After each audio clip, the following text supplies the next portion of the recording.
Hello, good morning students. Rajiv Gurukul में आप लोग का स्वागत है। पर उस क्लास में हम लोग क्या पढ़े थे स्टूडेंट? ऑसिलेटर। तो ऑसिलेटर का पहले क्या किए थे हम लोग? इंट्रोडक्शन बता चुके हैं। अब हम बोले थे कि ऑसिलेटर का इंट्रोडक्शन होने के बाद हम ऑसिलेटर का टाइप्स भी बता दिए थे, और हम बोले थे कि ऑसिलेटर का कितने टाइप्स होते हैं। तो हम बोले थे कि Wien's bridge oscillator, RC phase shift oscillator, Hartley oscillator, Colpitts oscillator, और क्या होता है स्टूडेंट? Crystal oscillator. तो आज हम लोग पढ़ने जा रहे हैं वेन्स ब्रिज ऑसिलेटर। तो एग्जाम पॉइंट ऑफ व्यू से ये बहुत ही इंपॉर्टेंट टॉपिक्स है। आप स्टेप बाय स्टेप समझने का कोशिश करिए कि वेन्स ब्रिज ऑसिलेटर किसको बोलते हैं। तो वेन्स ब्रिज ऑसिलेटर उस तरह के ऑसिलेटर को बोलेंगे जिसमें आपका फीडबैक नेटवर्क होगा। हम पिछले क्लासेस में ही बोले थे ऑसिलेटर में क्या होता है, आपका फीडबैक नेटवर्क होता है। अब देखिए स्टूडेंट्स, वेन्स ब्रिज ऑसिलेटर में जो आपका फीडबैक नेटवर्क होगा ये कैसा होगा? ये कैसा होगा? Lead lag network is known as Wien's bridge oscillator. इसका मतलब ऑसिलेटर में जो फीडबैक नेटवर्क होगा वो किस तरह का नेटवर्क होगा? वो लीड लैग नेटवर्क होगा। लीड लैग नेटवर्क होगा। इसको याद रख लेना स्टूडेंट कि फीडबैक जो नेटवर्क होगा वो क्या होगा? लीड लैग नेटवर्क होगा, is known as the Wien's bridge oscillator. तो इसको डिटेल में नहीं जाते हैं, लीड लैग खाली सिंपल आपको क्या करना, याद रखना, ठीक है।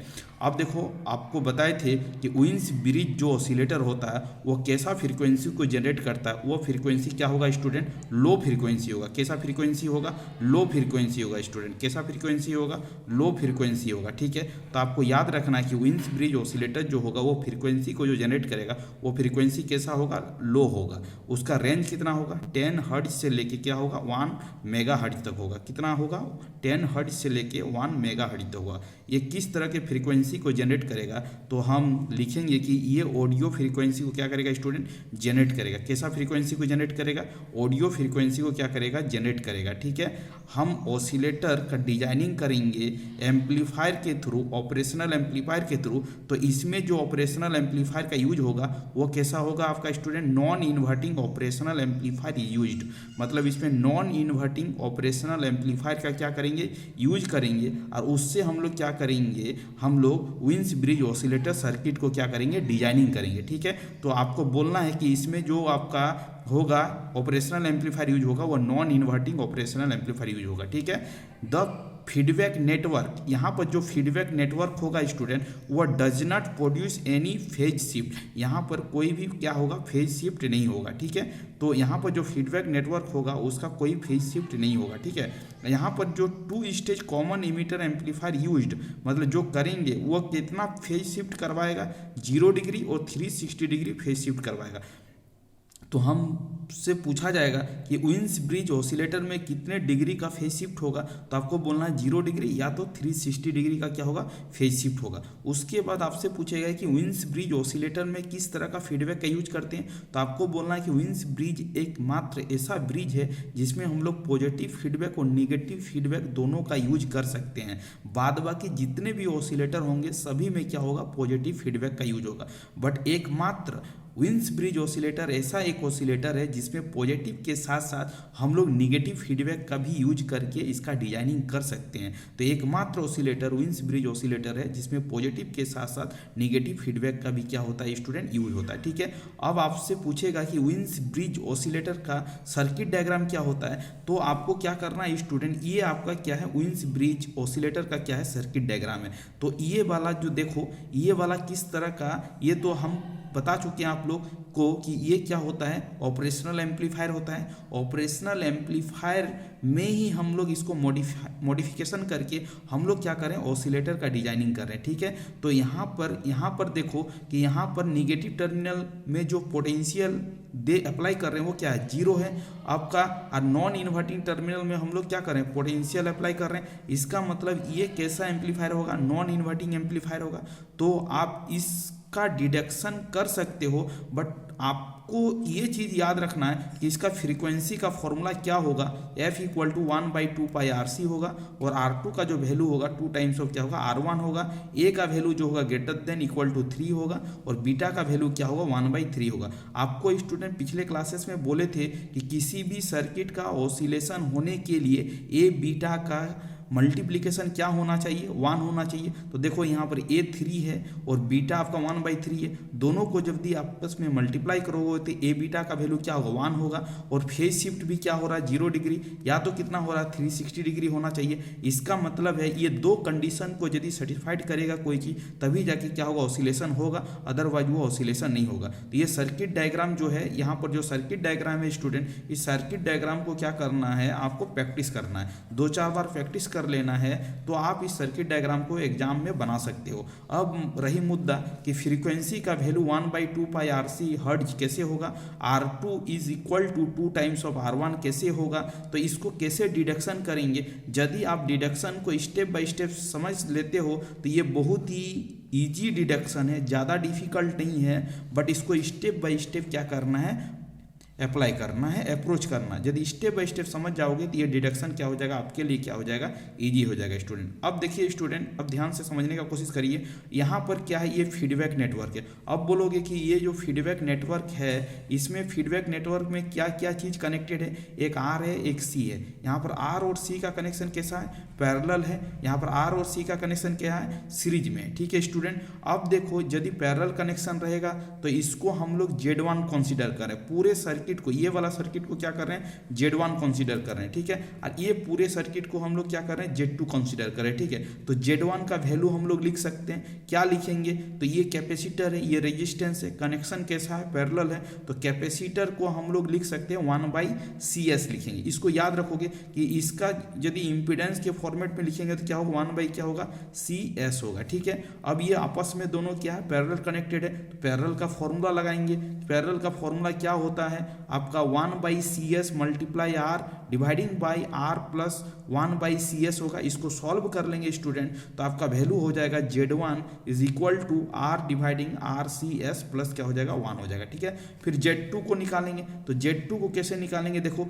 तो ये तो अब देखो इसको पूरा सर्किट को क्या मान लिए, Z2 मान लिए। इसका मतलब R और C का कनेक्शन कैसा है, सीरीज में है। कैसा कनेक्शन है, सीरीज में है। अब C को हम लोग क्या लिख सकते हैं, C को हम लोग क्या लिख सकते हैं, 1 क्या लिख सकते हैं स्टूडेंट, CS लिख सकते हैं। अब दोनों ये कैसा कनेक्शन है, सीरीज में कनेक्टेड है। इसका मतलब जब सीरीज में कनेक्टेड है तो अब हम इसको कैसे लिखेंगे बताओ, तो दोनों को क्या करेंगे, हम लोग ऐड करेंगे। सीरीज में आपका इंपीडेंस क्या होता है, एडिशन होता है। इसको सॉल्व कर लेंगे तो मेरे को ये मिल जाएगा। ठीक है, अब देखो यहाँ का टर्मिनल का पोटेंशियल हम लोग क्या कंसीडर किए हैं, V+ कंसीडर किए हैं। तो यहाँ पर हम लोग क्या लगाएंगे, voltage division rule.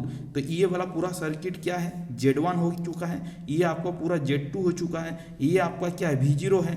According to VDR rule लगाएंगे, वोल्टेज डिवीजन रूल, तो हम लोग लिख सकते हैं क्या, V+। यहाँ का पोटेंशियल को फाइंड आउट करने के लिए यहाँ का इंपीडेंस को पूरे को क्या मान लिए, Z1 मान लिए। यहाँ का पूरे का इंपीडेंस क्या, Z2 है। इसका मतलब यहाँ पर वोल्टेज डिवीजन रूल यदि लगाएंगे तो Z1S dividing by total impedance, ये Z1S है, ये क्या है, Z2S है। इसको ऐड करके डिवाइड करेंगे और सप्लाई वोल्टेज से क्या करेंगे, मल्टीप्लाई करेंगे। और ये देखो वोल्टेज किससे कनेक्टेड है, V0 से कनेक्टेड है। इसका मतलब यहाँ पर V0 हो जाएगा। अब स्टूडेंट स्टेप बाय स्टेप क्या करना है, Z1 का वैल्यू आपको पता है, कहाँ से, ऊपर से देखो यहाँ पर Z1 का वैल्यू पता है, Z2 का वैल्यू आपको पता है। यहाँ पर Z1 और Z2 का वैल्यू को क्या करेंगे, पुटअप करेंगे।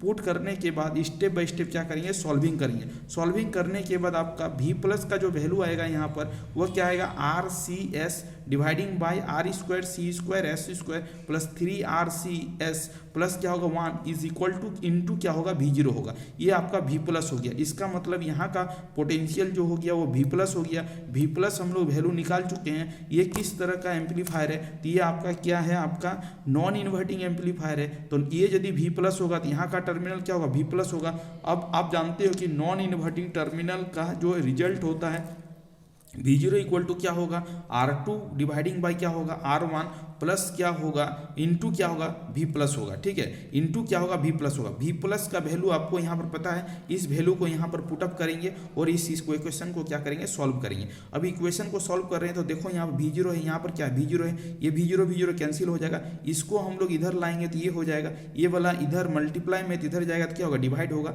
यहाँ पर क्या लिखेंगे, 1 प्लस R2 डिवाइडिंग बाई क्या लिखेंगे स्टूडेंट, R1 लिखेंगे। ठीक है, अब इसको सॉल्व कर लेंगे। देखो RCS है, इसको RCS से भाग देंगे, इसको भी RCS से से भाग देंगे, इसको भी RCS से भाग देंगे, तो ये वाला इक्वेशन क्या होगा आपका होगा। ठीक है, अब देखो S के जगह पर हम लोग क्या लिखेंगे, जे ओमेगा लिखेंगे। S के जगह पर क्या लिखेंगे, जे ओमेगा, जहाँ जहाँ S है वहाँ पर जे ओमेगा लिख लेंगे। ठीक है, अब देखो RC जे ओमेगा प्लस क्या 3 1/RC जे ओमेगा, तो लिख लिए जे ओमेगा। अब देखो यहाँ पर माइनस कैसे होगा, देखो इस जे से ऊपर नीचे क्या करेंगे, मल्टीप्लाई करेंगे, तो जे स्क्वायर इक्वल टू क्या हो जाएगा स्टूडेंट, -1 हो जाएगा। जे ऊपर में रहेगा क्योंकि यहाँ पर क्या किए हम लोग, जे से अपने मन से क्या किए हैं, अपने मन से क्या किए हैं, अपने मन से हम लोग जे से क्या करेंगे, मल्टीप्लाई और क्या करेंगे, डिवाइड करेंगे। तो ये वाला क्या हो जाएगा, माइनस हो जाएगा, यहाँ पर क्या हो जाएगा, माइनस हो जाएगा।